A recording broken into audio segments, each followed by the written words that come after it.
اپنے ہرمز پر سے گزرنے کا ہر ملک کو حق حاصل ہے اور ایران کا کوئی حق نہیں کہ اس پر پابندی لگائے یا کنٹرول کرے۔ امریکی ملٹری مائٹ ہے اس پر یہ قانون کھڑا ہوا تھا۔ دہائیوں تک مغربی پالیسی میکرز ایک ہی نعرہ دہراتے رہے ہیں کہ ایران آبِ ہرمز کو بند نہیں کر سکتا، مگر پھر فروری 2026 آیا۔ امریکہ اور اسرائیل کی جنگ کی ناکامی کے بعد ایران نے اعلان کیا کہ وہ آبِ ہرمز کا کنٹرول سنبھال رہا ہے۔ آبِ ہرمز کیوں انٹرنیشنل پانیوں میں آتا ہے اور کیوں ایران اس کو کنٹرول نہیں کر سکتا؟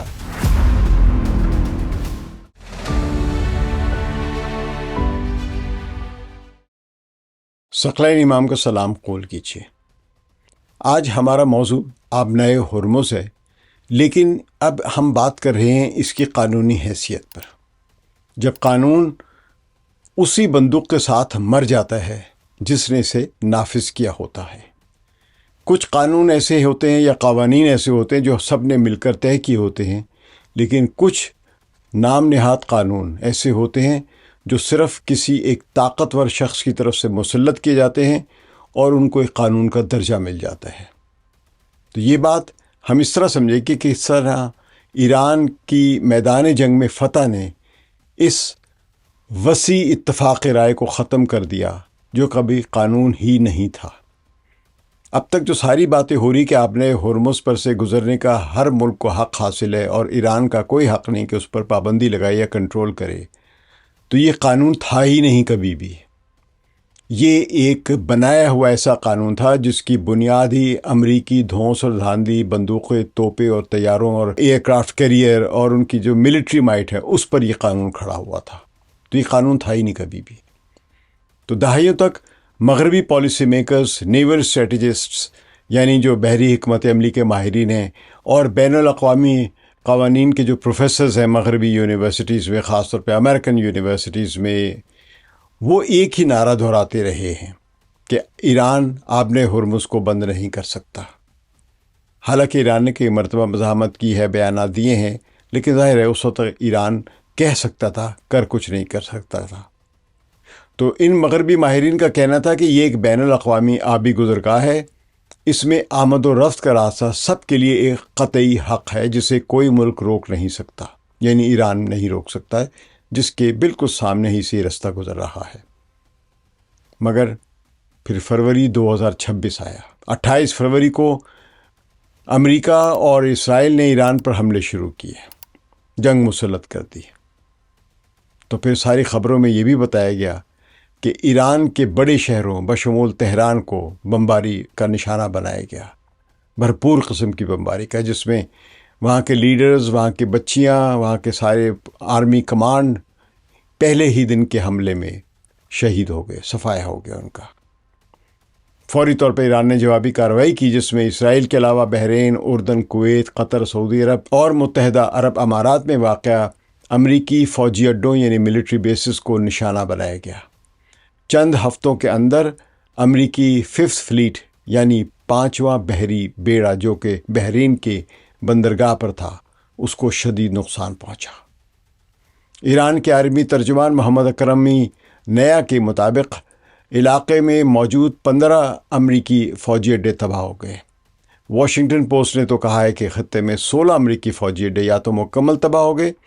یا اتنے تباہ ہو گئے کہ اب وہ قابل استعمال نہیں رہے۔ تو خلیج فارس میں نیول پاور کا امریکہ کے حق میں توازن جو 1980 کی دہائی سے قائم تھا، مکمل طور پر ڈھہ گیا۔ امریکہ اور اسرائیل کی جنگ کی ناکامی کے بعد ایران نے اعلان کیا کہ وہ آبِ ہرمز کا کنٹرول سنبھال رہا ہے۔ ایرانی فوج کے ترجمان نے واضح کیا کہ آبِ ہرمز کے مغربی حصے پر اسلامی انقلابی گارڈ کور کی نیوی کا کنٹرول ہے، جبکہ مشرقی حصے پر ایران کی جو باقاعدہ نیوی ہے وہ وہاں پہ کنٹرول کرے گی۔ تو ان کا مزید کہنا تھا کہ اس کنٹرول سے ایران کو تیل کی ایکسپورٹ سے ہونے والی آمدنی سے زیادہ دگنا معاشی فائدہ ہوگا۔ یہ مکمل بندش نہیں تھی بلکہ آمد و رفت کو منظم کرنا تھا، جہازوں کی ایگزامینیشن، راستوں کی نگرانی اور دنیا کی سب سے اہم تیل کی جو آبی گزرگاہ پر مؤثر طریقے سے ٹول ٹیکس وصول کرنا تھا۔ بین الاقوامی برادری نے اسے بین الاقوامی قوانین کی خلاف ورزی قرار دیتے ہوئے مذمت کی۔ 11 مارچ 2026 کو اقوام متحدہ کی سلامتی کونسل نے قرارداد 2817 یعنی 2817 منظور کی۔ قطر کی مستقل نمائندہ جو سلامتی کونسل میں تھی، شیخہ عالیہ احمد بن سیف الثانی کے مطابق اس قرارداد میں 13 ارکان نے حق میں ووٹ دیا، جبکہ چین اور روس نے اس قرارداد کو ویٹو کرنے کے بجائے ایبسنٹ ہو گئے، یعنی ووٹنگ سے گریز کیا۔ ایک لحاظ سے انہوں نے کہا کہ ہم اس قرارداد کے حمایت نہیں ہیں لیکن روکیں گے بھی نہیں۔ تو ایک قسم کا چین اور روس نے دونوں فریقوں کو یعنی دونوں جانبین کو مطمئن کرنے کی کوشش کی۔ شیخہ عالیہ جو قطر کی نمائندہ تھی وہاں پہ، انہوں نے یہ بھی بتایا کہ 136 ممالک نے اس قرارداد کی تائید کی، جس میں ایران کے حملوں کو بین الاقوامی قوانین کی سنگین خلاف ورزی قرار دیا گیا۔ خاص طور پر شیخہ عالیہ کے مطابق اس قرارداد میں ایران کی طرف سے آبنۂ ہرمز کو بند کرنے یا بین الاقوامی بحری آمد و رفت میں ڈسرپشن کرنے یعنی خلل ڈالنے کی کسی بھی کوشش کی مذمت کی گئی۔ سمندروں کے بارے میں جو رواجی قواعد و ضوابط یعنی کسٹمری لاء کے مطابق آبنۂ ہرمز کیوں انٹرنیشنل پانیوں میں آتا ہے اور اس پر ایک وسیع اتفاق رائے کہاں سے آیا ہے اور کیوں ایران اس کو کنٹرول نہیں کر سکتا، ہم اس بحث کے پیچھے جاتے سمجھنے کی کوشش کرتے ہیں۔ لیکن ایک سوال ابھرتا ہے، اور یہ ایسا سوال ہے جس نے پوری جو قانونی ڈھانچہ جو بنایا گیا ہے کہ یہ کیوں ایک انٹرنیشنل واٹر ہے یا بین الاقوامی سطح کا پانی ہے، یہ جہاں پہ ہر ایک کو آنے جانے کا حق ہے آبنۂ ہرمز، یہ پورا کا پورا آرگیومنٹ جو ہے یا پوری یہ قانونی عمارت جو ہے کس طرح تاش کے پتوں کی طرح بکھر جاتی ہے اس سوال سے۔ تو اس سوال کے مطابق آبنۂ ہرمز کے انٹرنیشنل واٹرز کے ہونے کے بارے میں یہ مبینہ یعنی یہ کہ وسیع اتفاق رائے کس نے پیدا کیا ہے، کیونکہ کہا یہ جاتا ہے کہ کسٹمری لاء کے تحت اگر کوئی چیز قانون کے دائرے میں نہیں آتی ہے یا قانون میں اس کی وضاحت نہیں ہے تو اس کو وہ کہتے ہیں رواجی قانون یا یہاں پہ کہلے کسٹمری لاز جو ہیں ان کے تحت دیکھا جائے گا۔ اور اس کے مطابق یہ کہا گیا، دعویٰ کیا گیا کہ آبنۂ ہرمز جو ہے کسٹمری لاء کے تحت یعنی وسیع اتفاق رائے اس پر قائم ہے کہ یہ انٹرنیشنل واٹرز ہے۔ لیکن یہ کس نے وسیع اتفاق رائے پیدا کیا؟ کیا یہ واقعی قانون تھا یا صرف امریکی نیوی کی نافذ کردہ ایک پالیسی تھی؟ کیونکہ جو قانون ہے وہ کچھ اور کہتا ہے۔ ابھی ہم اس پہ بات کرتے ہیں۔ اب جبکہ وہ نیوی خطے میں موجود ہی نہیں ہے جس نے یہ وسیع تر اتفاق رائے والا جو قانون تھا یہاں پہ زبردستی نافذ کیا ہوا تھا، تو جب وہ طاقت ہی موجود نہیں رہی تو ایران اس اتفاق رائے کا احترام کیوں کرے جو کبھی قانون تھا ہی نہیں بلکہ صرف بندوقوں کے زور پر نافذ کردہ ایک امریکی پالیسی تھی؟ اس کا ماضی سمجھتے ہیں۔ اس بات کو سمجھنے کے لیے کہ یہ وسیع اتفاق رائے ہمیشہ سے کیوں کمزور تھا تو ہمیں خود قانون کا جائزہ لینا ہوگا۔ تو سمندروں کے قانون سے متعلق اقوام متحدہ کا کنونشن، جسے ہم UNCLOS یا UNCLOS United Nations conventions on the laws of seas جو ہیں، یعنی مختصر UNCLOS جس کو ہم کہتے ہیں اردو میں، یہ 1982 میں طے پایا تھا۔ اگرچہ اس پر بحث کا آغاز یا اس کے طے کرنے کا آغاز 70 کی دہائی کے وسط سے شروع ہو گیا تھا، لیکن فائنلی اس پر جو ایگریمنٹ ہوتا ہے وہ 1982 میں ہوتا ہے، اور پھر سمجھے کہ 1994 میں یہ باقاعدہ اس کا اطلاق ہو جاتا ہے۔ تو یہ دنیا کے سمندروں اور بحری حدود کے بارے میں ایک بین الاقوامی معاہدہ ہے۔ تو میامی یونیورسٹی کے قانونی ماہر ہیں جو اسی قانون کے بارے میں بات کرتے ہیں، ان کا نام ہے فریڈرک کشمور۔ ان کے مطابق اس میں مختلف بحری علاقوں کے درمیان واضح فرق کیا گیا ہے۔ ان کے تجزیے کے مطابق کسی بھی ملک کے سامنے جو سمندر ہیں ان کے 3 زونز بنائے گئے ہیں۔ پہلا زون علاقائی سمندر ہے جو ساحل سے 12 ناٹیکل مائلز تک کا علاقہ ہوتا ہے، 12 ناٹیکل مائلز کا علاقہ ہوتا ہے، جہاں ساحلی ریاست کو مکمل خود مختاری حاصل ہوتی ہے، یعنی کسی بھی ساحل سے سامنے اس ساحل کے جو سمندر کے ساتھ جو زمین بنتی ہے اس کو ہم ساحل کہیں گے، اس سے 12 ناٹیکل مائلز کی فاصلہ جو ہے سمندر کا، وہ اس ملک کا ہی اپنا علاقہ کہلاتا ہے۔ تو جہاں پہ ساحلی ریاست جو ہے اس کو مکمل خود مختاری حاصل ہوتی ہے کیونکہ وہ اس کا اپنا علاقہ ہوتا ہے، اس پر اس کی سوورینٹی ہوتی ہے۔ دوسرا زون خصوصی اقتصادی علاقہ ہے جسے انگریزی میں ایکسکلوسیو اکنامک زون کہتے ہیں۔ یہ ساحل سے 12 سے لے کر 200 ناٹیکل مائلز کا علاقہ ہو سکتا ہے۔ اس میں کمی بیشی ہوتی ہے۔ اگر فرض کیجیے سامنے بھی کوئی ریاست ایسی ہے جس کا علاقہ بھی 200 ناٹیکل مائلز تک سے زیادہ آتا ہے تو اوور لیپنگ کی صورت میں یہ پھر علاقہ تقسیم ہو جاتا ہے۔ تو اس علاقے میں ساحلی ریاست کو یعنی جو وسائل ہیں، مچھلی، تیل، گیس، کوئی بھی منرلز ملتی ہیں، ان پر اس ساحلی ریاست کے خصوصی حقوق جو ہوتے ہیں ان کو حاصل ہو جاتے ہیں۔ لیکن اس ایکسکلوسیو زون میں یعنی یہ دوسری سطح کا جو ایکسکلوسیو زون جو ہے، یا آپ یوں کہہ لیں کہ ایکسکلوسیو اکنامک زون جو ہے، اس میں اور جو میں نے پہلے 12 ناٹیکل مائلز والا جو زون بتایا تھا اس میں فرق یہ ہے کہ 12 ناٹیکل مائلز کے زون میں اس کی مکمل اس ملک کی ساورن اختیارات ہوتے ہیں، لیکن اس ایکسکلوسیو زون میں اکنامک وسائل، معدنیات، تیل، گیس وغیرہ ملے تو وہ مل سکتی ہے، لیکن باقی اس اکنامک ایکسکلوسیو زون میں ٹریفک کو وہ نہیں روک سکتا، یعنی وہ ٹریفک کے لیے، شپنگ کے لیے وہ انٹرنیشنل واٹرز ہیں۔ تو اس ایکسکلوسیو زون میں دوسرے ممالک کے جہازوں کو آمد و رفت کی مکمل آزادی حاصل ہوتی ہے، باوجود اس کے کہ اس اکنامک زون میں اگر کوئی معدنیات ہیں تو وہ ساحلی ریاست کی ملکیت کہلائیں گی۔ اچھا، ایک تیسری سطح کے بین الاقوامی زون ہے جو کہ بین الاقوامی آبنائے ہے، یعنی جہاں پہ نیرو ہوتا سی تو وہاں پر کیا ہوگا، جیسے کہ آبنائے ہرمز ہے، یا آبنائے ملاکا ہے، یا آبنائے ڈارڈینل ہے جو ترکی کے سامنے ہے۔ تو اس کے بارے میں فریڈرک کشمور کے مطابق جو انکلوز کے آرٹیکل 38 کے تحت ان بین الاقوامی آبناؤں میں عبوری گزر یعنی جو ٹرانزیشن ہے یا ٹرانزٹ پیسج جو ہے اس کا حق لاگو ہوتا ہے، جسے ساحلی ریاست کبھی بھی معطل نہیں کر سکتی۔ یعنی اگر آپ نے کے سامنے یعنی جہاں پہ سمندر دو ساحلوں کے درمیان نیرو ہو جاتا ہے، کم پتلا ہو جاتا ہے، جیسا کہ آپ نے ہرمز کی مثال ہے، تو وہاں پہ یہ کہتے ہیں کہ آرٹیکل 38 جو ہے انکلوز کی، اس کے تحت ان بین الاقوامی آبناؤں میں ایک ٹرانزٹ پیسج کا حق لاگو ہو جاتا ہے جسے ساحلی ریاست کبھی بھی معطل نہیں کر سکتی ہے۔ تو ان کو بقول آرٹیکل 44 جو ہے اسی انکلوز کا، اس میں واضح طور پر لکھا ہے کہ ساحلی ریاستیں عبوری گزرگاہ کو نہیں روکیں گی اور نہ ہی اس میں ڈسرپشن کریں گی، یعنی خلل نہیں ڈالیں گی۔ تو آبنائے ہرمز اپنے تنگ ترین مقام پر تقریباً 21 ناٹیکل مائلز چوڑی ہے۔ فریڈرک کشمور کے مطابق آبنائے ہرمز بین الاقوامی آبناؤں میں شامل ہے جہاں یہ عبوری گزرگاہ کا قاعدہ جو ہے یا رول جو ہے لاگو ہوتا ہے، حالانکہ ایران کبھی کبھار اس کو چیلنج کرتا رہا ہے، لیکن طاقتور دنیا مغرب کی جو تھی وہ امریکہ کی قیادت میں ایران کو اس کے اس حق سے ہمیشہ محروم رکھتی رہی ہے۔ لیکن اہم مسئلہ یہ ہے کہ ایران خود اس کنونشن کا رکن نہیں ہے جس کے تحت یہ قانون بنائے گئے ہیں۔ تائیوان کے ایک اسٹریٹجک تھنک ٹینک کے محقق ہیں لو یون شیانگ، ان کے مطابق ایران نے انکلوز پر دستخط تو کیے تھے لیکن اس کی ریٹیفیکیشن یعنی توثیق نہیں کی، جبکہ امریکہ کبھی اس کا رکن بنا ہی نہیں اس انکلوز کا۔ تو لو یون شیانگ کہتے ہیں کہ یہ عجیب صورتحال ہے کہ جنگ کے دونوں فریق اس کنونشن کے دروازے سے باہر ہیں، دونوں نے قبول نہیں کیا ہوا ہے، یعنی اس کے دروازے سے باہر کھڑے ہیں لیکن اس کے اندر کے قواعد سے اپنی اپنی مرضی کے مطابق فائدہ اٹھا رہے ہیں، چیری پکنگ جس کو ہم انگریزی میں کہتے ہیں۔ تو تہران کا موقف ہمیشہ سے یہ رہا ہے کہ اس کے علاقائی پانیوں میں واقع آبنائیں جو ہے یعنی آبنائے ہرمز، جن میں ہرمز زیادہ اہم ہے،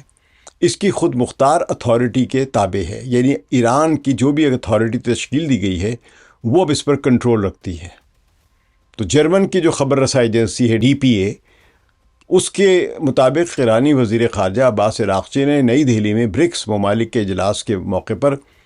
واضح کیا کہ ہمارے نقطۂ نظر سے آبنائے ہرمز بند نہیں ہے، یعنی وہ یہ کہہ رہے ہیں کہ آبنائے ہرمز ہم نے بند ہی نہیں کی ہے، لہذا ٹریفک ڈسرپٹ ہوئی نہیں ہے، خاص طور پر دوست ممالک کے لیے نہیں کی بند، یہ صرف ہمارے دشمنوں کے لیے بند ہے۔ تو انہوں نے یہ بھی کہا کہ اگر امریکہ اور اسرائیل کی طرف سے شروع کی گئی جنگ ختم ہو جائے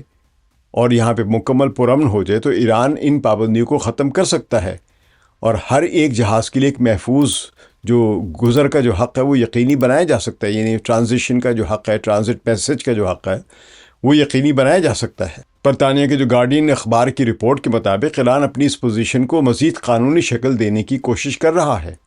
گارڈین کے نامہ نگار پیٹرک وینٹور کے مطابق ایران تجویز کر رہا ہے کہ شپنگ کمپنیاں آبنائے ہرمز سے گزرتے وقت مخصوص سروسز، یعنی جو ایران پرووائڈ کر رہا ہے ان کو ایک خاص اچھے رستے سے جہاں پہ پانی شیلو ہے، تو وہ ان خدمات کے بدلے چارجز ادا کریں، نہ کہ باضابطہ محصول۔ تو ایرانی پارلیمان میں آبنائے ہرمز مینجمنٹ پلان کے نام سے ایک بل زیر غور ہے جو ان چارجز کو ایک قانونی شکل دے رہا ہے۔ ایران کا موقف ہے کہ وہ آرٹیکل 64 کے تحت اپنے علاقائی پانیوں میں خطرناک جہازوں کی آمد و رفت کو روک سکتا ہے، اور آرٹیکل 51 کے تحت، یعنی جو کہ اقوام متحدہ کا چارٹر ہے، وہ خود اپنے دفاع کا حق رکھتا ہے۔ تو قانونی ماہرین کے مطابق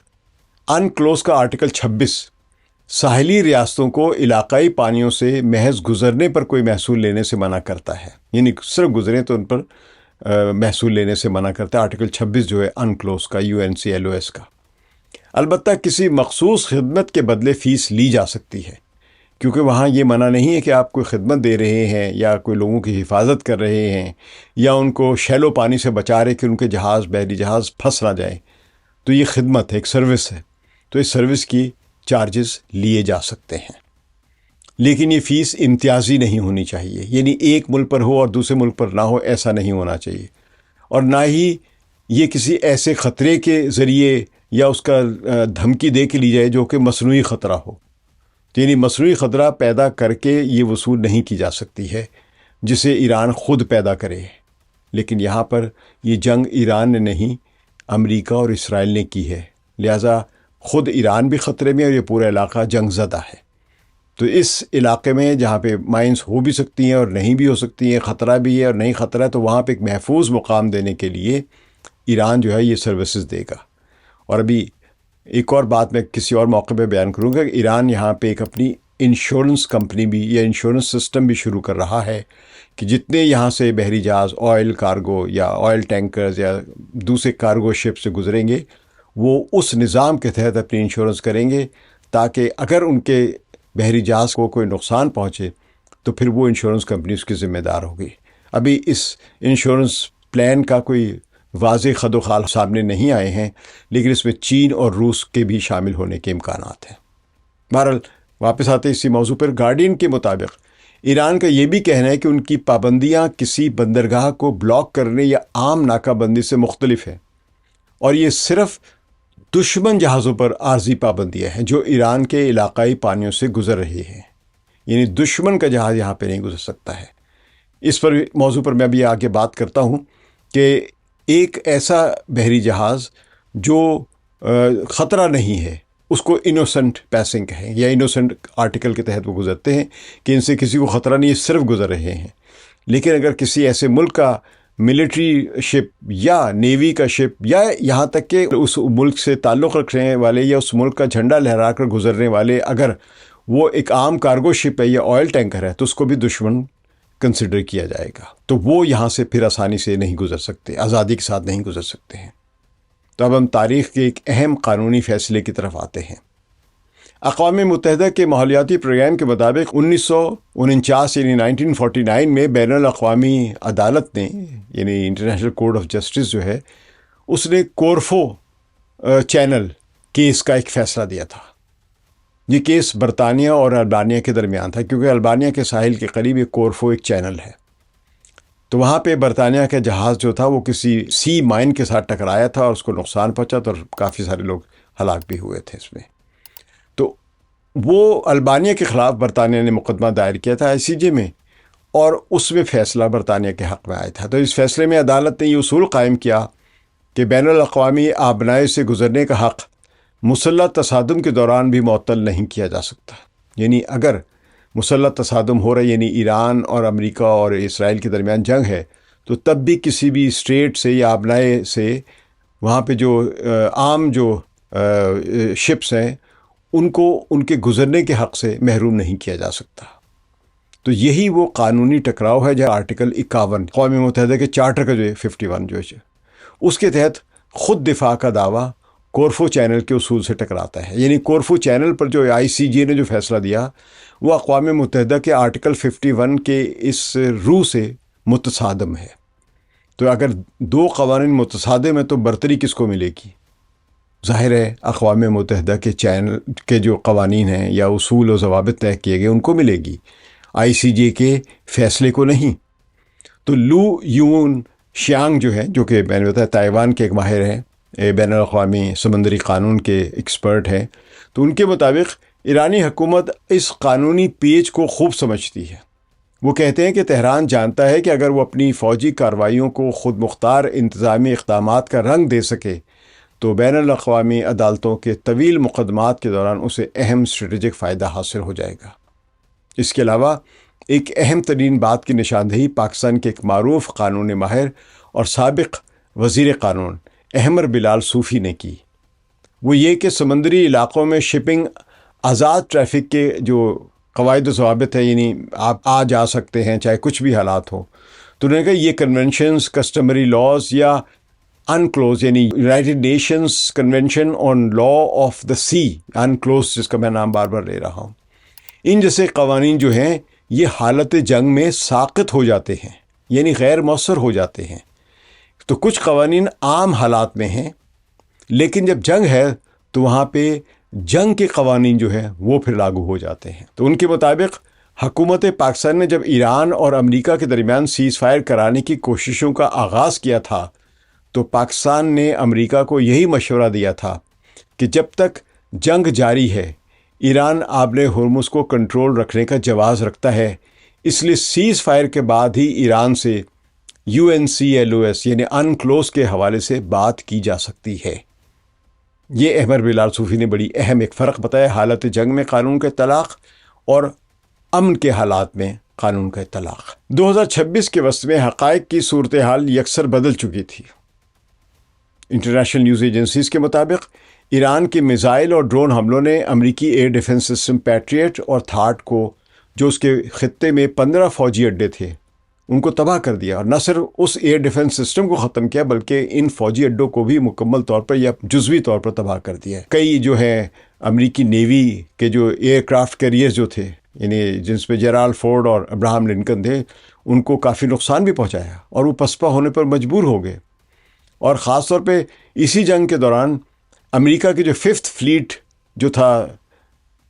بحرین میں، وہ تباہ ہوا اور اس کی باقیات کو فلوریڈا منتقل کر دیا گیا ہے۔ تو یہ بڑی تبدیلیاں جو ہیں یہ آئی ہیں، اور اس کے پس منظر میں اب کوآپریٹو کونسل جو گلف کی وہ ہو گئی یا یورپی یونین وغیرہ ہو گئی، یہ مل کے اب ایران کو مذمت کر رہے ہیں، اور انہوں نے ہی مل کے 28-17 والی جو قرارداد تھی اقوام متحدہ کی وہ منظور بھی کی تھی۔ لیکن اس بیان میں کہا گیا کہ یہ جو بھی ایران کی مذمت کی گئی وہ اس پرانے اصول کے تحت کی گئی جو 27 فروری 2026 تک کا تھا۔ 28 فروری کو جنگ شروع ہو جاتی ہے، اور جنگ میں ان تمام ملکوں نے حصہ لیا ہے، خاص طور پہ خلیج کی ریاستوں نے۔ تو اب ان کا وہ قانون یا وہ قرارداد جو ہے وہ ایران پر لاگو نہیں ہو سکتی ہے جو جنگ سے پہلے کے حالات تھے، لیکن قراردادیں جو جن کا ہم کہہ لیں کہ منظور بھی کی گئی ہیں، اب اس خطے میں اس جنگ کے بعد ان قراردادوں کو نافذ کرنے والی کوئی طاقت موجود ہی نہیں ہے۔ اب یہ صرف سیاہی کے دھبے ہیں، یہ ان کی اتنی ہی حیثیت ہے جتنی جس کاغذ پر یہ لکھی گئی ہیں، جو اس کاغذ کی قیمت بنتی 2 پیسے یا 4 پیسے۔ تو DPA جرمن نیوز ایجنسی اس کے مطابق ایرانی وزیر خارجہ عباس عراقچی نے برکس ممالک کے اجلاس میں واضح کیا ہے کہ ہمارے نقطہ نظر سے آبِ ہرمز بند نہیں ہے، خاص طور پر دوست ممالک کے لیے بند نہیں ہے، اور اس دعوے کو بھی غلط کہا کہ ایران نے آبِ ہرمز میں بارودی سرنگیں بچھا دی ہیں۔ انہوں نے کہا ہم نے نہیں بچھائی ہیں، عملی طور پر شپنگ کمپنیوں کو ایرانی رابطہ کاروں سے رابطہ کرنا ہوتا ہے، اور پھر انہیں صرف ایرانی ساحل کے قریب ایک راہداری سے گزرنے کی اجازت ہوتی ہے، جس پر ایران ایک فیس وصول کر رہا ہے سروسز دینے کی۔ تو یورپی یونین نے ایران کو یہ جو محصول دینے والی کسی بھی شپنگ کمپنی پر اپنی طرف سے پابندی عائد کر دی ہے کہ اگر کوئی آئل کارگو یا آئل ٹینکر جو ہے یا کوئی بھی شپنگ کمپنی جو ہے وہ ایران کے اس ٹول یا ٹیکس وصول کرنے کے نظام کو ٹیکس دیتی ہے، تو ہر وہ جہاز، ہر وہ کمپنی جو ایران کو ٹیکس دے گی اس پر یورپی یونین جو ہے اس نے پابندی عائد کر دی ہے۔ تو اس شپنگ کی جو ٹریفک ہے آبِ ہرمز پہ، اس پہ پابندیاں ایران سے زیادہ یورپی یونین نے لگائی ہوئی ہیں اور امریکہ کے نیول بلاکیڈ نے لگائی ہوئی ہیں۔ لیکن اصل مسئلہ یہ ہے کہ یورپ ہو یا نیول بلاکیڈ امریکہ کو، ان کے پاس ایران کی نیوی کا مقابلہ کرنے کی صلاحیت نہیں ہے۔ اب مثلا ہم اس طرح تم دیکھیں تو انٹرنیشنل میری ٹائم جو ہے، یہ جو آرگنائزیشن ہے، اس نے ایک بیان جاری کیا کہ کوئی بھی بین الاقوامی معاہدہ ایران کے جو ٹول ٹیکس کے جو نظام کی اجازت نہیں دیتا ہے، لیکن اس انٹرنیشنل میری ٹائم آرگنائزیشن جو ہے، اس کے پاس کوئی ایسی فوج ہی نہیں ہے کہ جو اپنے قانون کا نفاذ کر سکے۔ تو اب ہم اس نقطے پر آتے ہیں جسے ہم نے اس تجزیے کے آغاز میں اٹھایا تھا، یعنی وسیع اتفاق رائے۔ ابھی میں بتا دوں کہ ابھی ہم نے یہ بات کی ہے کہ جو بھی قانون بنا تھا وہ قانون بنا تھا امریکہ کی ملٹری مائٹ کی وجہ سے، لیکن جب ملٹری مائٹ نہیں رہی تو امریکہ کا مسلط کردہ قانون جو ہے وہ اب قانون نہیں رہا ہے، وہ عملاً ختم ہو گیا۔ جب عملاً ختم ہو گیا ہوا ہے تو اب ایک نئی صورتحال میں ہم ساری چیزوں کو بات کرنی پڑے گی۔ اب ہم اس نقطے پر آتے ہیں جسے ہم نے اس تجزیے کے آغاز میں اٹھایا تھا ایک سوال کی صورت میں، یعنی وسیع اتفاق رائے۔ جب کسی بات یا پریکٹس پر وسیع اتفاق رائے ہو جائے، یعنی کچھ لوگ مل کے کہنا شروع کر دیں تو ہاں یہ قانون اب بچ گیا کیونکہ بہت عرصے سے ہو رہا ہے، اس کو اسے رائٹ ٹو اسٹاپل بھی کہا جاتا ہے مقامی قوانین کی، یعنی یہ کیونکہ ہم یہ ایک چیز کر رہے ہیں تو یہ اب قانون بن چکا ہوا ہے۔ یہ ایک بحث طلب بات ہوتی ہے، بعض عدالتیں مانتی اس کو، بعض عدالتیں نہیں مانتی۔ اگر اس سے وسیع تر کوئی قانون موجود ہو تو پھر رائٹ آف اسٹاپل ختم ہو جاتا ہے۔ تو وہ ایک لحاظ سے یہ جو وسیع اتفاق رائے جو یہ خود بخود قانون نہیں بن جاتا ہے، جس کا مطلب یہ ہے کہ وہ کوئی خود بخود قانون نہیں ہے، اور وہ وسیع اتفاق رائے بندوقوں کے زور پر نافذ کیا گیا تھا۔ تو جب وہ بندوقیں ختم ہو جائیں تو صورتحال یقینی طور پر بدل جاتی ہے۔ ایران نے آبی گزرگاہ پر کنٹرول حاصل کرنے کی جنگ جیت لی ہے، اور یہ کہنا کہ اس کے پاس خود مختار حق نہیں ہے، اب یہ بے معنی باتیں ہیں، کیونکہ حق تو اس کا پہلے بھی تھا لیکن وہ بنوا نہیں سکتا تھا، اور امریکہ کی اتنی بڑی فوجی مائٹ جو تھی وہاں پہ موجود تھی، تو وہاں پہ خاموشی اختیار کر لی گئی تھی۔ لیکن جب اتنی بڑی فوجی ملٹری مائٹ یا جو بھی کہہ لیں دنیا کی طاقتور ترین فوج کو وہاں سے پسپا ہونا پڑا ہے، تو وہاں پہ اب ایران کا جو رائٹ ہے وہ بحال ہو گیا ہوا ہے۔ تو وسیع اتفاق رائے پر مزید بات کرنے سے پہلے کہ اب تک اس وسیع اتفاق رائے کی تشکیل کیسے ہوئی تھی، یعنی یہ امریکہ نے اپنا وسیع اتفاق رائے کس طرح مسلط کیا تھا خلیج فارس میں، تو اس پر بھی ہم بات کر لیں ذرا۔ تو خارجہ امور کے تجزیہ کار اور مصنف ایک ہیں لوگن میک میلن، یہ رسپانسبل اسٹیٹ کرافٹ ایک میگزین اس میں لکھتے ہیں کہ آبنائے ہرمز پر کنٹرول کے لیے ایران کا موقف خود امریکہ کی بدلی ہوئی خارجہ پالیسی کی وجہ سے درست ثابت ہوتا ہے۔ صدر ٹرمپ کے دور میں امریکہ نے بین الاقوامی قوانین یا روایات پر مبنی عالمی نظام کو خود ختم کر دیا ہے۔ ماضی میں امریکہ کارٹر ڈاکٹرین کے تحت سمندری راستوں کی آزادی قائم رکھتا تھا، جو کہ 80 کی دہائی میں انہوں نے ڈاکٹرین دی رہی تھی۔ واضح ہے کہ امریکہ کے صدر جمی کارٹر نے سن 80 کی دہائی میں ایک ڈاکٹرین دی تھی، یعنی وہ یک طرفہ امریکی اعلان تھا جس کے تحت امریکہ نے خلیج فارس میں اپنے مفادات کے لیے فوجی طاقت کے استعمال کی پالیسی اپنائی تھی۔ تو اس کو جیمی کارٹر کے نام سے کارٹر ڈاکٹرین کہا جاتا ہے۔ اگرچہ اس ڈاکٹرین نے وقتی طور پر خطے کے حالات کو بیلنس کر دیا تھا، کیونکہ ایک ریگولیشن امریکہ کی جو بنائی ہوئی تھی وہ لاگو ہو گئی، اور اسی ڈاکٹرین کی وجہ سے پیٹرو ڈالر کو بھی مزید مہمیز ملی تھی، یعنی طاقت ملی تھی۔ لیکن یہ کوئی عالمی برادری کا متفقہ قانون نہیں تھا، کوئی اقوام متحدہ کی کوئی ریزولوشن نہیں تھی، کسی انٹرنیشنل ٹریٹی کا حصہ نہیں تھا، بلکہ یہ ڈاکٹرین جو تھی کارٹر ڈاکٹرین خالصتاً امریکی بندوق اور فوجی طاقت کے زور پر نافذ کیا گیا تھا، اور اسی ڈاکٹرین کے تحت آبلۂ ہرمز کے پانیوں کو وسیع اتفاق رائے کا لبادہ اڑا دیا گیا تھا، یا یہ نام دے دیا گیا تھا۔ اب واشنگٹن نے اپنی یک طرفہ معاشی مفادات کے لیے ان بین الاقوامی قوانین کو پس پشت ڈال کر اپنی اخلاقی ساکھ کھو دی ہے۔ یعنی نئے حالات میں امریکہ کے جو آج کے جو صدر ہیں ڈونلڈ ٹرمپ، انہوں نے خود کارٹر ڈاکٹرین کو فارغ کر دیا ہوا ہے۔ اس کی سب سے بڑی مثال پاناما کینال اور لیٹن امریکہ کے جو حالیہ امریکی اقدامات ہیں وہاں پہ جو اس نے کیے ہیں، یہ خود ایک نئی ڈاکٹرین دے رہے ہیں، اور وہ کیا ہے؟ ڈونر ڈاکٹرین، جو کہ مونرو ڈاکٹرین کو کیونکہ ڈونلڈ ٹرمپ نے نافذ کیا یا نئے سرے سے ڈیفائن کیا، تب اس کو ڈونرو ڈاکٹرین کہا جا رہا ہے۔ تو امریکہ کی اب حکومت جو ہے وہ ڈونرو ڈاکٹرین کا سہارا لیتے ہوئے امریکہ نے پاناما پر یک طرفہ دباؤ ڈالا کہ وہ وہاں سے چینی جو بھی کمرشل کمپنیز تھیں ان کو باہر نکالے، اور اہم راستے پر یہ جو پاناما کینال کا تھا اس پر اپنا قبضہ قائم کر رہا ہے اور اسے قائم اب کر لیا ہوا ہے۔ تو اسی ڈاکٹرین کے تحت امریکہ نے تمام بین الاقوامی قوانین کو بالائے طاق رکھتے ہوئے وینزویلا پر فوجی چڑھائی کی اور وہاں کے صدر نکولس مادورو اور ان کی اہلیہ کو اغوا کیا، جبکہ کیوبا پر بھی بغیر کسی قانونی جواز کے سخت ترین پابندیاں عائد کر رکھی ہیں۔ تو یہ انہوں نے کارٹر ڈاکٹرین کو اب فارغ خود کر دیا ہوا ہے۔ تو مصنف جو ہیں جن کا میں نے ذکر کیا، لوگن میکملن جو ہے، ان کے مطابق یہ رویہ امریکہ کی کھلی منافقت کو ظاہر کرتا ہے۔ اگر امریکہ پاناما کینال جیسے عالمی تجارتی راستوں پر اپنے علاقے کے نام پر زبردستی کنٹرول کر سکتا ہے کہ یہ میرے علاقے ہیں، یعنی ویسٹرن ہیمیسفیئر یہ ہمارا ہے، اور وہاں پہ وہ کنٹرول اپنے نافذ کر سکتا ہے اور دوسرے ممالک کے صدور کو حراست میں لے سکتا ہے، ان کے رستے بند کر سکتا ہے، کہیں وہ اپنی ناکہ بندی لگا سکتا ہے، تو اس نے دنیا کے لیے ایک نیا خطرناک طریقہ کار طے کر دیا ہے ڈونلڈ ٹرمپ نے۔ اسی منطق کے تحت اب ایران بھی آبِ ہرمز کو اپنا علاقائی اثاثہ سمجھنے اور اسے کنٹرول کرنے میں حق بجانب ہے، اور اگر چین کو بھی کبھی اپنے تجارتی مفادات کا تحفظ کرنا پڑا تو وہ بھی اسٹریٹ آف ملاکا یعنی آبِ ملاکا کو اپنے کنٹرول میں لینے کا پورا حق رکھے گا۔ اب دنیا میں کارٹر ڈاکٹرین ختم ہو گئی، اب ڈونو ڈاکٹرین چل رہی ہے۔ تو اگر ڈونو ڈاکٹرین صرف امریکہ کے مفاد میں ڈونلڈ ٹرمپ استعمال کر رہے ہیں تو ایران بھی استعمال کر سکتا ہے اور چین بھی استعمال کرے گا، آپ عنقریب دیکھیں گے۔ بہرحال ہم اس بحث سے آگے بڑھتے ہیں اور واپس وسیع اتفاق رائے کے موضوع پر لوٹتے ہیں اور اس کے حق میں دی گئی دلیل کا تجزیہ کرتے ہیں۔ پہلا قدم ایک وسیع اتفاق رائے جس میں تمام ریاستوں کی متفقہ رضامندی نہ ہو اور جسے صرف ایک قوم کی فوجی طاقت نافذ کر رہی ہو، وہ قانون نہیں ہے، وہ پالیسی ہے۔ اچھا، دوسرا قدم کیا ہوگا کہ طاقت کے زور پر مسلط کردہ پالیسی کو برتر طاقت کے ذریعے ختم کیا جا سکتا ہے۔ اگر ایک پالیسی جو ہے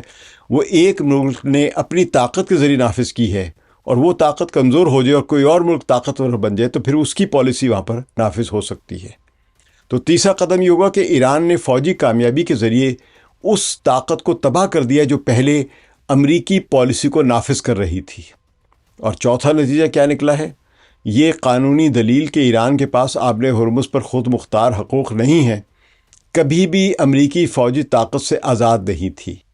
یعنی جب امریکہ کے پاس طاقت تھی تو اس نے یہ رول مسلط کیا ہوا تھا۔ اب جب وہ طاقت ختم ہو چکی ہے تو یہ دلیل بھی باطل ہو چکی بھی ہے۔ یہ سیدھی سادی بات ہے۔ جو بھی ریئلسٹ یعنی حقیقت پسندی والے جو اسکول آف تھاٹ ہے قانون کا، وہ مانتا ہے یہ کوئی مایوسی کی بات نہیں ہے، کیونکہ اگر ایک قانون بنا ہی نہیں تھا اور ایک طاقتور نے مسلط کر کے اس کو قانون کی شکل دے کے اس پر عمل شروع کر دیا تو جب تک وہ طاقتور ہے وہ قانون چل رہا ہے، لوگ مان رہے ہیں اس کی بات۔ جس طرح بہت سی چیزوں میں ہم دیکھتے ہیں کہ اس پر کوئی اقوام متحدہ کی قرارداد کچھ اور کہتی ہے، انٹرنیشنل کورٹ آف جسٹس کچھ اور فیصلہ دیتا ہے، لیکن اسرائیل اپنی مرضی سے فیصلے کرتا ہے اور امریکہ جو ہے وہ اسرائیل کی ہاں میں ہاں ملاتا ہے۔ مثال کے طور پر بنیامن نیتن یاہو کے وارنٹ جاری ہوئے ہوئے انٹرنیشنل کرمنل کورٹ کی طرف سے، مغرب جو ہے، یورپ جو ہے اور امریکہ خاص طور پہ وہ اس وارنٹ کو اہمیتی کوئی نہیں دیتا ہے، تو اس کا مطلب طاقت بھی ایک قانونی حیثیت بن جاتی ہے۔ تو یہ مایوسی نہیں ہے، یہ حقیقت پسندی ہے۔ بین الاقوامی تعلقات عامہ میں ہم نے اگر دیکھیں، حقیقت پسندی کا جو ایک مکتبہ فکر ہے جس میں ہانس مور کینتھاؤ ہیں اور جن میں جان میئر شائمر جیسے مفکرین ہیں، یہ بھی اس اسکول آف تھاٹ سے تعلق رکھتے، اس مکتبہ فکر سے تعلق رکھتے ہیں۔ تو یہ ہمیشہ سے کہتے آئے ہیں، یہ اسکول آف تھاٹ یہ کہتا آیا ہے کہ بین الاقوامی قانون محض ایک عکس ہوتا ہے، یہ طاقت کی تقسیم کی عکاسی کرتا ہے، طاقت کو محدود نہیں کرتا ہے۔ تو تائیوانی اسکالر لو یون شیانگ اس پر مزید روشنی ڈالتے ہیں۔ ان کے مطابق اس تنازع میں ایک تلخ ستم ظریفی یہ ہے، یعنی آئرنی یہ ہے کہ امریکہ اور ایران دونوں ہی انکلوز کا حوالہ دیتے ہیں، یعنی یونائٹڈ نیشنز جو کنونشنز ہیں سمندری قوانین کے بارے میں، جبکہ حقیقت میں دونوں اس کے رکن نہیں ہیں۔ ایران اپنی مخالف پوزیشن کا فائدہ اٹھاتے ہوئے کہتا ہے کہ آبِ ہرمز جو ہے اس کے علاقائی پانیوں کا حصہ ہے، جبکہ امریکہ اس کنونشن کا رکن نہ ہونے کے باوجود اس کے آرٹیکل 38 کا حوالہ دیتا ہے کہ یہ عبوری گزر ہے، یعنی ٹرانزٹ پیسج ہے، تو اس کے حق کو نافذ کرنے کی وہ پوری کوشش کرنے کا دعویٰ کر رہا ہے۔ تو یہ وہ دو بنیادی تضاد ہیں جو 2026 کی صورتحال کے مرکز میں ہیں، فوکس میں ہیں۔ یہ سوال کہ کیا ایسا ایسٹ چائنا سی اور ساؤتھ چائنا سی میں بھی جو ہے وہ ہو سکتا ہے، یعنی چین کا جو موقف ہے وہ اپنے ہرمز میں امریکہ کے موقف کے مقابلے میں دوہرا معیار لگتا ہے ہمیں۔ یعنی ایک طرف تو چین نے کی طرف سے یہ بیان آ رہا ہے جو کہ امریکہ نے کہا ہے، چین نے نہیں کہا، کہ امریکہ اور چین متفق ہیں کہ ایران جو ہے وہ اپنے ہرمز کو کنٹرول نہیں کر سکتا ہے۔ تو کیا کل کو چین اگر یہ دعویٰ کرے، جو کہ وہ کرتا ہے ابھی بھی، کہ East China Sea and South China Sea جو اس کے علاقے ہیں، یہاں پہ دوسری فوجی جو بھی شپس ہیں، نیوی کے شپس جو ہیں دوسرے ملکوں کے، وہ نہیں گزر سکتے ہیں، تو کیا پھر چین کے اپنے ہی دعوے میں تضاد نظر نہیں آتا؟ بہرحال چین نے کھل کر کچھ نہیں کہا، لیکن اس نے ایران کے اس موقف کی فی الحال تائید کی ہے کہ وہ جو کر رہا ہے اپنے ہرمز میں وہ کوئی بہت زیادہ غیر قانونی بھی نہیں ہے۔ تو اگر چین چیلنج کرے ایران کے حق کو جو کہ وہ اپنے ہرمز پہ استعمال کر رہا ہے ایران، تو پھر چین اس کا مطلب دوہرے معیار کا مظاہرہ کر رہا ہے۔ بہرحال ہماری گفتگو کے بعد جو جواب سامنے آتا ہے، یعنی جو میں نتیجہ نکالتا ہوں، وہ یہ ہے کہ یہ دوہرا معیار نہ چین کا ہے اور نہ ایران کا، یہ دوہرا معیار ان مغربی طاقتوں کا ہے جنہوں نے قوانین لکھے ہیں یا اپنی پالیسی کو قانون کا درجہ دے کر مسلط کر دیا ہوا ہے گلوبل ساؤتھ کے اوپر۔ دہائیوں تک امریکہ یہ دلیل دیتا رہا کہ ایران اپنے ہرمز کو کنٹرول نہیں کر سکتا ہے کیونکہ یہ بین الاقوامی آبنائے ہے، یعنی بین الاقوامی واٹرز ہیں۔ دوسری طرف امریکہ یہ بھی کہتا رہا ہے کہ چین بڑے بڑے خصوصی اقتصادی علاقوں کا دعویٰ کر سکتا ہے اور غیر ملکی فوجی سرگرمیوں کو محدود کر سکتا ہے، کیونکہ انکلوز جو ہے وہ ساحلی ریاستوں کو وسائل پر حقوق دیتا ہے۔ جو ہم نے ذکر کیا کہ یہ تضاد نظر آ رہا ہے، لیکن اس میں جو یہ موقف ہے یہ قانونی طور پر ایک دوسرے سے کچھ مطابقت بھی رکھتے ہیں، لیکن یہ سیاسی طور پر بھی آسان ہو جاتے ہیں چین، امریکہ سب کے لیے۔ دونوں امریکی اسٹریٹجک مفادات کو پورا کرتے ہیں، یعنی خلیج سے تیل کی سپلائی جاری رہے اگر وہاں پہ کسی کا کنٹرول نہ ہو، اور اگر چین کہیں بڑھنا چاہے تو وہ چین کے پر بھی پابندیاں لگا سکتا ہے کہ تم بھی نہیں بڑھ سکتے۔ تو یہ امریکہ کے مفادات میں تو ہے کہ کسی بھی آبنائی پر کوئی بھی مقامی ملک کنٹرول نہیں کر سکتا، لیکن اب امریکی نیوی خلیج سے جا چکی ہے اور ساؤتھ چائنا سی وغیرہ کے قریب موجود ہے، لہذا وہاں کی حالت دوسری، ہم اس پر بھی بات نہیں کریں گے۔ ایران کے آرمی ترجمان محمد اکرمی نیا کے مطابق ایران کی آبنائے ہرمز میں بحری موجودگی امریکہ کو خلیج فارس کے ممالک میں جو اپنی فوجی اڈوں کو بحال کرنے سے روک دے گی، یعنی اب یہ ملٹری بیسز دوبارہ نہیں بن سکیں گے، اور واشنگٹن جلد ہی مشرق وسطیٰ میں اپنی تمام پوزیشنیں کھو دے گا، یہ ایران کی سوچ ہے۔ تو وہ قانونی دلیل جو ہرمز کی حفاظت کرتی تھی، یعنی امریکہ کی ملٹری مائٹ، وہ اپنا نفاذ کرنے والا ادارہ یا طاقت کھو چکی ہے۔ تو ظاہر ہم سب خبروں کے مطابق جب دیکھتے ہیں تو ایران نے جنگ شروع ہونے کے فوراً بعد آپ نے ہرمز کا کنٹرول سنبھال لیا عملی طور پہ، اور جہازوں پر جو وہاں سے گزرے تھے، آئل ٹینکرز یا کارگو شپس وغیرہ، ان پر تھریٹس کر کے یا ان کی انسپیکشن کر کے یا بعضوں نے جب بات نہیں مانی تو ان پر حملے کر کے آپ نے ہرمز میں ٹریفک کو تقریباً مکمل طور پر روک دیا ہے اور اپنے کنٹرول میں لے لیے ہے۔ اس کے نتیجے میں عالمی سطح پر توانائی اور ایندھن کی قیمتوں میں کافی اضافہ ہم دیکھ رہے ہیں،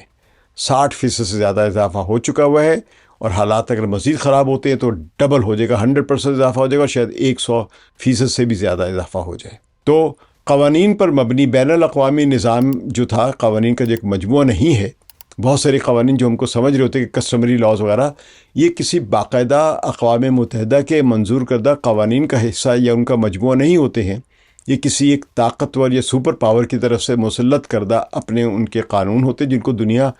طاقت کی وجہ سے قانون کے طور پہ قبول کر لیتی ہے۔ تو یہ طاقتور ممالک کی ترجیحات کا ایک مجموعہ ہوتا ہے جسے وہ نافذ کر سکتے ہیں اپنی ملٹری مائٹ کی وجہ سے۔ جب طاقتور اپنی طاقت کھو دیتے ہیں تو قوانین بدل جاتے ہیں، کیونکہ ان کو اب نافذ کرنے والی کوئی طاقت ہی نہیں ہے۔ یہ حقیقت میں آپ یوں ہی سمجھیے، عام الفاظ میں، سادہ سے الفاظ میں کہوں گا، یہ ایسے ہی ہے جیسا کوئی آدمی جگہ ٹیکس لے، اور کیونکہ وہ جگہ ٹیکس لیتا ہے اپنی طاقت سے، سارے دکاندار اس کو ٹیکس دیتے رہتے ہیں اور وہ ٹیکس ایک مروجہ قانون بن جاتا ہے، لیکن اس کو کسی قومی اسمبلی نے یا صوبائی اسمبلی نے قانون کا درجہ نہیں دیا ہوتا ہے، اور جب وہ جگہ مر جاتا ہے یا جگہ ہٹ جاتا ہے یا جگہ کی طاقت ختم ہو جاتی ہے تو پھر یہ قانون بھی اس کے ساتھ ہی کمزور ہو جاتا ہے یا ختم ہو جاتا ہے۔ تو اس نئی صورتحال میں ہمیں 3 منظرنامے نظر آتے ہیں۔ پہلا منظرنامہ یہ ہے کہ باضابطہ تسلیم ہو، یعنی بڑی طاقتیں چین، روس، انڈیا ایران کی ریگولیٹوری اتھارٹی کو باقاعدہ طور پر قبول کریں اور اس کے عوض انہیں تیل کی جو سپلائی ہے اور قیمتوں میں استحکام کی ضمانت دی جائے، اور پرانا وسیع اتفاق رائے ختم ہو جائے گا۔ اس کے ساتھ ہی ایک نیا اتفاق رائے ابھرے گا جس میں ایران بھی شامل ہوگا اور ایران کی بات مانی جائے گی۔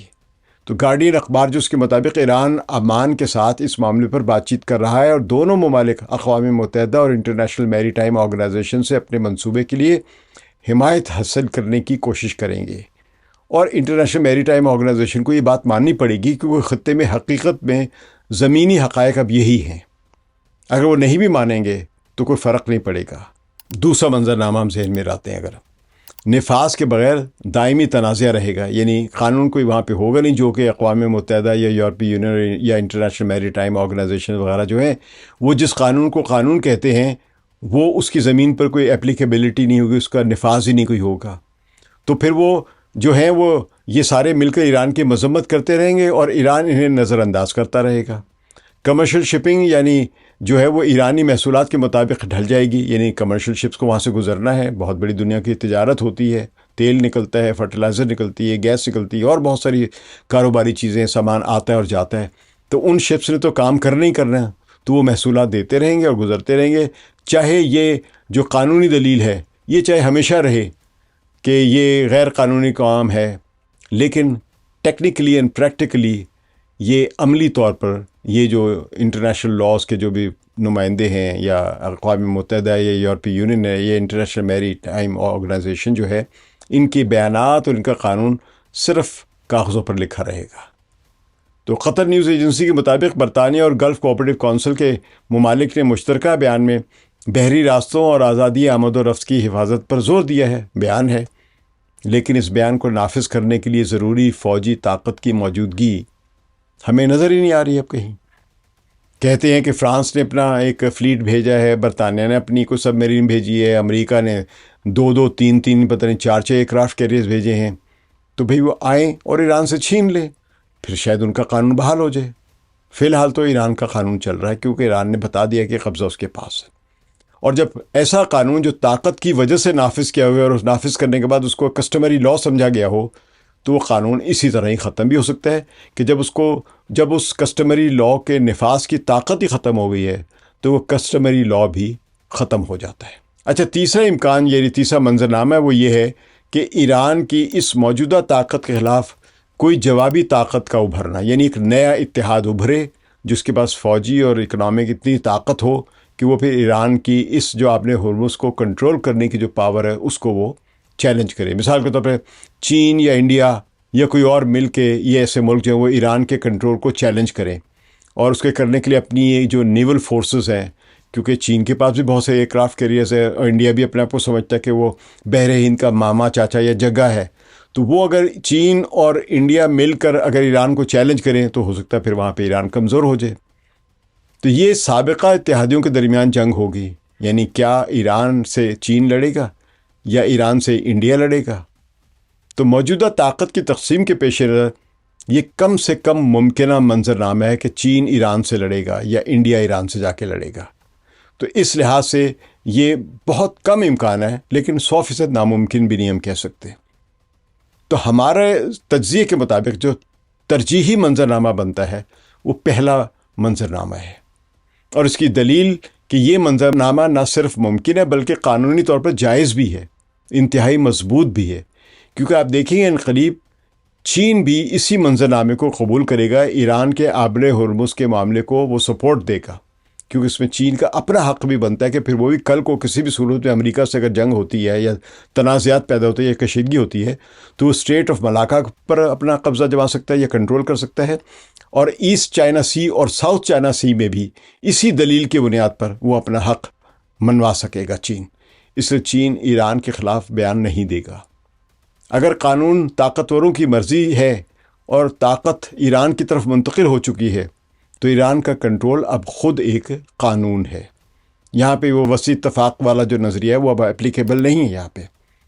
تو جرمن فوجی نظریہ دان تھے کارل وان کلازوٹس بڑے مشہور ہیں، انہوں نے لکھا ہے کہ جنگ سیاست کے دوسرے ذرائع سے جاری رکھنے کا نام ہے۔ ہماری گفتگو سے ایک اور نتیجہ بھی نکلتا ہے، امن جنگ کا دوسرے ذرائع سے جاری رکھنا ہے۔ قوانین پر مبنی نظام محض اس انتظام کا نام ہے جو فیصلہ کن جنگ کے بعد آتا ہے۔ اسے شکست خوردہ قبول کر لیتے ہیں جب تک کہ وہ دوبارہ چیلنج کرنے کے قابل نہ ہو جائے۔ یاد رکھیے گا، پہلی جنگ عظیم کے بعد ٹریٹی آف ورسائے ہوا تھا، جو کسی دنیا کے قانون کے مطابق طے نہیں پایا تھا، بلکہ کیونکہ برطانیہ اور فرانس فاتح قرار پائے تھے، فتح پائی تھی انہوں نے، تو اس لیے جرمنی شکست خوردہ ملک کو ان کی تمام شرائط ماننی پڑی تھی۔ تو ایران نے ایک جنگ جیت لی ہے، امریکہ ایک جنگ ہار چکا ہے، تو وہ قانونی ڈھانچہ جو امریکہ کے حق میں تھا نہ تو منسوخ ہوا ہے اور نہ ہی اس کی نئی تعبیر آئی ہے، سامنے کوئی انٹرپریٹیشن نہیں آئی ہے، اسے ختم کر دیا گیا ہے، کسی دلیل سے نہیں بلکہ اس طاقت کی تباہی سے جو طاقت اسے برقرار رکھے ہوئے تھی۔ یہ کہنا کہ ایران قانونی طور پر اپنا کیس نہیں جیت سکا صرف وکیلوں کو بہلانے کا ایک طریقہ ہے، کیونکہ آج کی دنیا میں میزائلوں نے وکیلوں کو خاموش کر دیا ہے۔ ایران نے اپنا مقدمہ اس واحد عدالت میں جیت لیا ہے جو واقعی اہمیت رکھتی ہے، وہ عدالت جو خیالی اصولوں کے بجائے زمینی حقائق پر چلتی ہے۔ یہاں پہ ایران نے اپنا مقدمہ جیت لیا ہے۔ ہم سب اس بات سے واقف ہیں کہ زمین پر موجود اصل طاقت سپر پاورز کے سرکاری بیانات سے زیادہ اثر رکھتی ہے۔ آبلۂ ہرمز اب ایران کی ہے، اس لیے نہیں کہ امریکی قانون یا پالیسی سٹیٹمنٹ یہ کہتی ہے، بلکہ اس لیے کہ خطے میں امریکی ہیجمنی ختم ہو چکی ہے۔ اب خطے کے بھی ممالک کو حقائق تسلیم کر لینے چاہیے۔ شکریہ۔ ثقلین امام کو اجازت دیجیے۔ خدا حافظ۔